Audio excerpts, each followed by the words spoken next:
Peuple révolutionnaire du Grand Sahel, d'Afrique et du monde. Bonsoir à vous. Nous sommes dans un combat, comme vous le savez tous. Cette révolution qui est un combat commun. On va se dire par moment que nous faisons beaucoup pour la cause commune. C'est vrai que notre sacrifice est noble. C'est vrai que le combat que nous menons ensemble est noble. Mais on doit toujours se souvenir de quelque chose d'extrêmement important.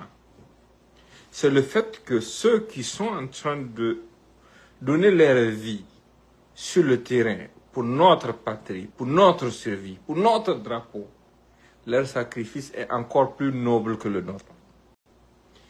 Donc c'est pour ça que nous ne pouvons même pas rêver de baisser les bras. On ne peut pas. Pourquoi on va baisser les bras? Il y a des gens qui se sont sacrifiés, qui ont laissé des veuves et des orphelins derrière eux. Mais si nous baissons les bras aujourd'hui, ce serait trahir ces gens. Ces gens qui ont cru en ce pays et qui ont accepté de saigner pour ce pays. C'est pour ça que, quand par moment je vais titiller les enfants perdus de la République, en sortant en disant non, nous aujourd'hui on va quitter les réseaux. Écoutez, nous on va continuer le combat sur tous les fronts sans aucune exception. C'est pour les titiller, les donner une joie temporaire. Parce que ce sont des gens qui ne vivent que du malheur des autres. Nous sommes dans un combat sans merci. Nous sommes dans une révolution qui est en train de transformer positivement notre pays et notre sous-région. Nous sommes dans une révolution mondialement acceptée et applaudie. C'est pour ça qu'il ne faut jamais tomber dans le piège de l'ennemi. Au tout départ, à l'arrivée du président Traoré, qu'est-ce qu'ils ont essayé de faire? Ils ont essayé d'utiliser l'ethnie pour diviser les Burkinabés. Ça n'a pas fonctionné. Après la tentative de l'utilisation de l'ethnie, ils sont passés par d'autres aspects pour essayer de diviser notre société. Ça n'a jamais fonctionné. Ils ont qualifié les Ouaïens de pantalons sautés, de Wahhabites et autres, mais ça n'a pas découragé quelqu'un. Donc, ce que nous devons comprendre, quelle que soit notre vision, quelles que soient nos croyances personnelles, s'il y a une situation, nous devons rappeler nécessairement notre révolution à l'ordre. Mais il faut le faire de façon stratégique. Il ne faut pas le faire en donnant des arguments, en donnant des bases à l'ennemi. L'ennemi qui a essayé d'utiliser toutes sortes de moyens pour nous détruire, qui n'a pas réussi. Même les divisions internes, ils les ont essayé à plusieurs reprises parce que les gens tournaient à gauche, à droite. Ah, les gens comme Megala, méfiez-vous d'eux, méfiez-vous d'eux. Mais tu parles par là à quelqu'un, tu ne sais même pas ce qui nous lie. Tu es en train de te perdre toi-même. Parce que nous, on n'a absolument rien à prouver à l'heure là où nous sommes. Nous avons déjà tout sacrifié. Nous avons déjà tout sacrifié. C'est vrai que notre sacrifice est insignifiant par rapport au sacrifice de ceux qui sont au front. C'est pour ça qu'il faut qu'on apprenne que c'est dans la douleur qu'on peut être libre. Partagez au maximum, s'il vous plaît. Vous êtes 1300. Si chacun partage, ça va faire venir 1300 personnes supplémentaires. Donc, ce que je disais, c'est quoi? La lutte que nous sommes en train de mener, on n'est pas en train de la mener pour quelqu'un. On est en train de la mener pour nous-mêmes. Et les jeunes qui dirigent aujourd'hui notre pays ont sacrifié beaucoup de choses. Ils ont sacrifié leur jeunesse. Ils ne peuvent plus repartir en arrière. Au-delà de ça, nous avons des frères qui sont au front, jour et nuit, qui font tout pour que nous puissions dormir en paix, pour qu'on continue d'avoir un drapeau. Il faut qu'on pense à eux dans tout ce que nous sommes en train de faire. Parce que nous-mêmes, nos personnes-là, nous représentons quoi? Absolument rien. Parce que tout ce que nous réussissons à accomplir, c'est grâce au sacrifice de ceux qui ont le courage de prendre les armes pour aller combattre pour notre pays. Il ne faut pas les oublier. C'est pour ça que quand parfois quelqu'un qui est en ville me contacte pour dire « mais il y a trop de coupures ces 2 jours, il faut parler de ça ». Ça me fait sourire. Est-ce que tu penses à ces milliers d'hommes qui sont engagés sur le théâtre des opérations, jour et nuit, laissant leurs femmes et leurs enfants derrière, qui ne peuvent même pas les appeler, juste pour que notre pays puisse se libérer?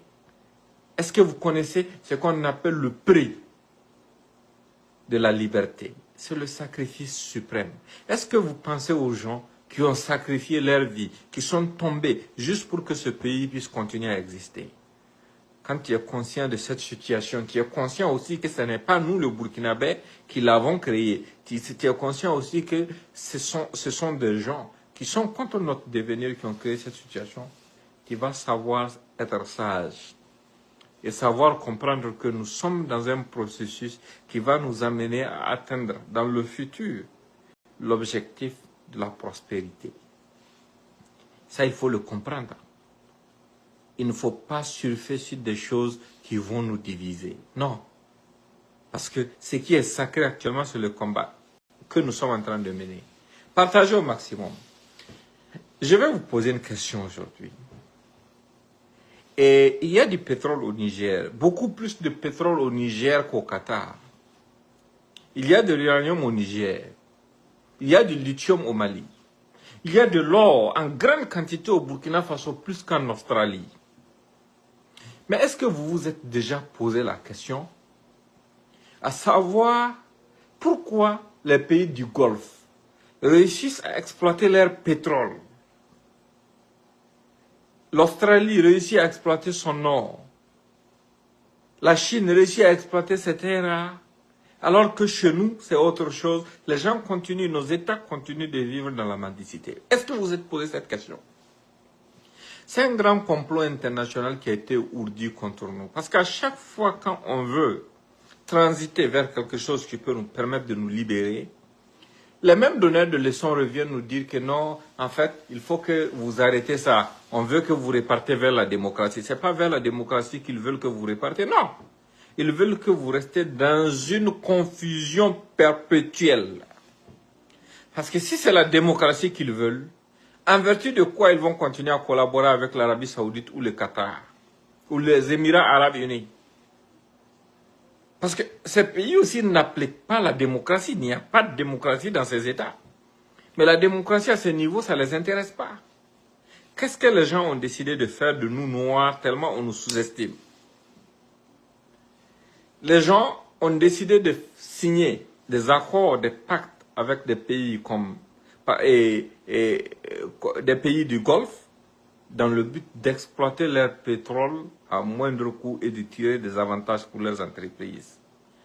Et de veiller parallèlement à ce que nous ne réussissons jamais à exploiter notre sous-sol. C'est pour ça qu'ils financent le terrorisme chez nous. C'est pour ça qu'ils passent le temps à financer les rébellions chez nous.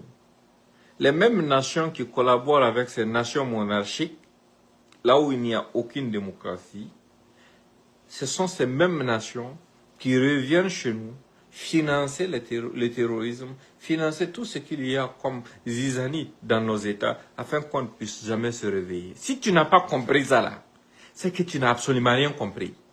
Quand le ministre des Armées de France était sorti à l'Assemblée nationale française pour annoncer que le Sénégal, qui bientôt deviendra un pays exploitateur de pétrole, sera confronté à des crises terroristes, vous avez compris ça?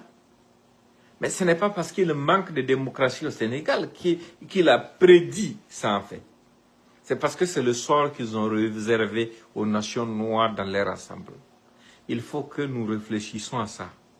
Si la Libye, l'Algérie et tous les pays non noirs qui entourent nos États et qui sont parfois moins riches en termes de pétrole, en termes d'uranium, en termes de lithium, que nos États réussissent à exploiter leur sous-sol. Mais pourquoi les nôtres ne réussissent pas à faire ça pleinement? Parce que dès que tu approches le développement, dès que tu approches le niveau qu'il faut pour pouvoir vraiment commencer à réfléchir, à mettre en valeur les ressources du sous-sol pour le bien-être des populations, on va venir t'imposer une guerre. Et si ça ne suffit pas et qu'il y a des visionnaires qui sortent de l'ombre, malgré la guerre, malgré le sang, comme le président Ibrahim Traoré, qui sortent de l'ombre pour venir donner une orientation nouvelle et de l'espoir à leur peuple, qu'est-ce qu'ils feront? Ils essaieront de vous décourager coûte que coûte, de vous diviser, de vous subdiviser, pour pouvoir, en utilisant toutes sortes d'arguments fallacieux. Si ce n'est pas la question des droits de l'homme, c'est question des droits des médias, c'est question de démocratie. Mais démocratie, est-ce que si ils ont quelque chose à foutre avec la démocratie là.